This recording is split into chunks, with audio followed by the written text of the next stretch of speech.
नाट्यरसिकांना माझा मनापासून अभिवादन. मी सार्थक जाधव, दिग्दर्शक आर्यक विश्वकर्मा व सहाय्यक दिग्दर्शक आयुषी बोरकर व इतर विद्यार्थी सहभागीकडून तुमच्यासाठी एक विशेष नाटक घेऊन आले आहोत.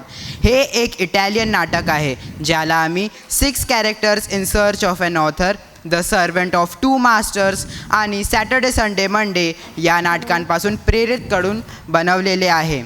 हे नाटक वैयक्तिक आणि भावनिक समाधानावर केंद्रित आहे, जे रहस्य आणि हृदयस्पर्शी नाटकांचा आधुनिक मिश्रण आहे. तर सुंदरतेच्या, आठवणींच्या आणि गोंधळलेल्या गुप्तांची बाग आपल्याला स्वागत करते. एका लहान हिरव्यागार बागेत चारही बाजूनी उंच झाडांनी वेढलेले मध्यभागी एक जुनी लाकडी टेबल आहे. त्यावर पांढऱ्या कपड्याचा आच्छाद आहे. सूर्य मावळत आहे, त्याचा सोन्याचा प्रकाश बागेत पसरलेला आहे.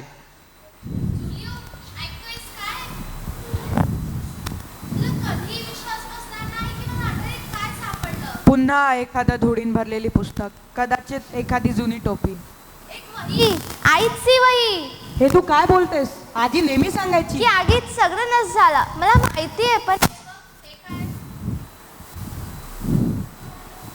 25 जून 1982. आज मी बागेत काहीतरी शोधलं जे सगळं बदलून टाकेल. तुला माहिती आहे तू काय करतेस? तू जुने जखमेचे व्रण उघडतोयस. कदाचित आता वेळ आली आहे. तुम्ही दोघं वरून भांडत आहात. आजी, लिव्याला काहीतरी सापडलंय जे आईचे होते. तुला हे स्पर्श करणे टाळायचे होते. नाही, हे तिचे होते. आम्हाला याचा अधिकार आहे. कारण की काही रहस्य अशी असतात जी पुरलीच राहिली पाहिजे. आजी, तू इतक्या वर्ष आम्हाला अंधारात ठेवलेस. असा काय आहे जे आम्हाला कळायला नको? की तुमची आई ती नव्हती मेली. नाही, ती पळून गेली होती. तिने एक असा निर्णय घेतला ज्याचं संरक्षण मला आयुष्यभर करावं लागले. आमचे संरक्षण कोणापासून? सत्यापासून. ती कोणाच्या तरी प्रेमात होती, रोजाच्या नवऱ्याच्या.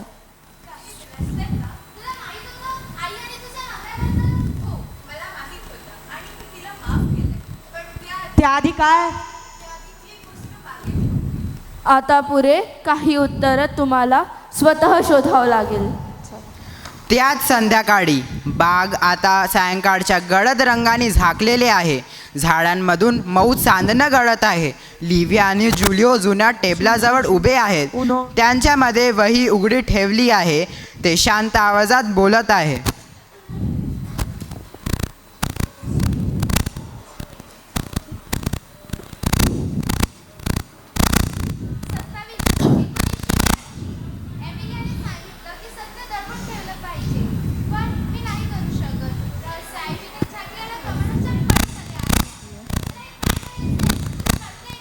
याचा अर्थ आई कवितेसारखी लिहायची.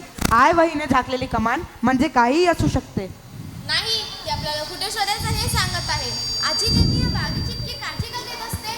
मला वाटत नाही काहीतरी आहे ते. पण जर आपण पकडलो गेलो? पण पकडले जाणार नाही. चल. ते बागेच्या मागच्या भागाकडे जातात. अतिशय झाडांनी झाकलेले बाग, जिथे दाट आयव्ही एका कमानावर लटकलेली आहे.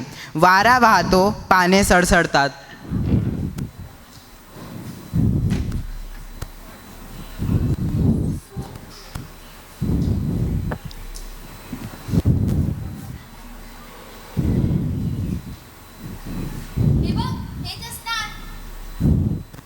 हे फक्त एक जुनं फाटक आहे. बहुतेक गंजून अडकलंय.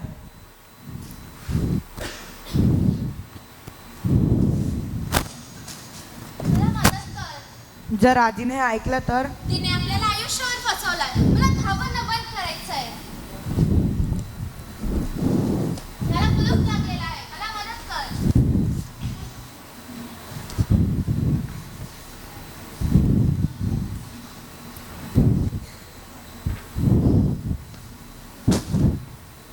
आणि ती लवकरच उघडेल.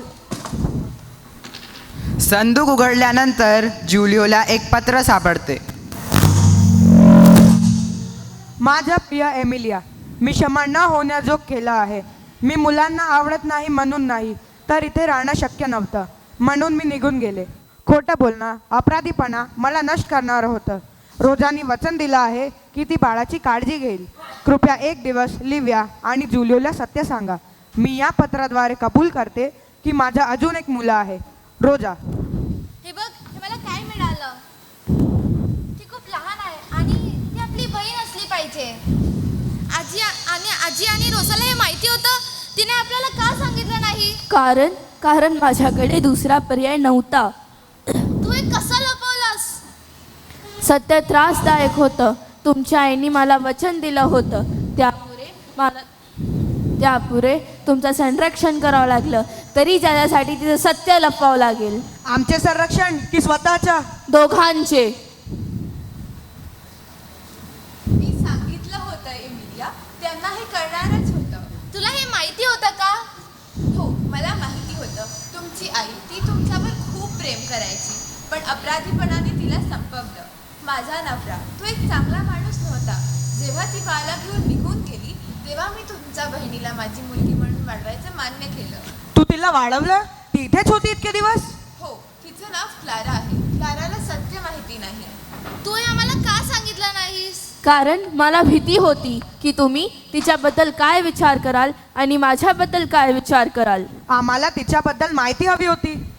ती माझ्या घरी आहे. जर तुम्हाला तिची भेट घ्यायची असेल तर मी तुम्हाला घेऊन जाईन. चला.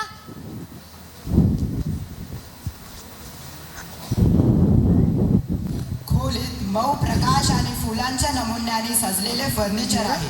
एका छोट्या टेबलावर रोजा आणि क्लाराचा फोटो असे फ्रेमबद्ध चित्र आहे. दरवाजा उघडतो आणि रोजा, लिव्या आणि जुलिओला आत घेऊन येते. ते संकोचून उभे राहतात. खोलीकडे ध्यान जात.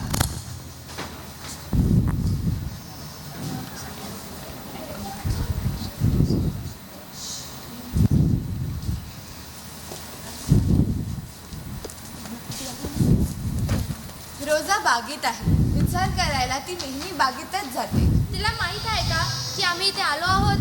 नाही, मला वाटलं जर तुम्हीच तिला सांगाल तर चांगलं होईल. आणि आम्ही तिला नेमकं काय सांगायचं? हाय, आम्ही तुझे हरवलेले भाऊ बहीण. तुम्ही प्रामाणिक राहा. ती तितकं तरी पात्र आहे. रोजा मागच्या दरवाजाकडे इशारा करते, जिथून बागेतून सौम्य प्रकाश आत येत आहे. लिव्या क्षणभर थांबतो, मग खोल श्वास घेत दरवाजाकडे सरकतो. जुलिओ अनिच्छेने तिच्या मागोमागी जाते. बाग लहान पण संपन्न आहे. येणाऱ्या क्रिकेटच्या आवाजाने भरलेली. क्लारा 20च्या सुरुवातील असेल एक तरुणी. गुलाबांच्या वेलांनी झाकलेली कमानीखाली एका दगडी बकावर बसून नोटबुकमध्ये चित्र काढत आहे. लिव्या आणि जुलिओ काही पावलं दूर थांबतात. तिच्याकडे गोंधळलेल्या नजरेने बघतात.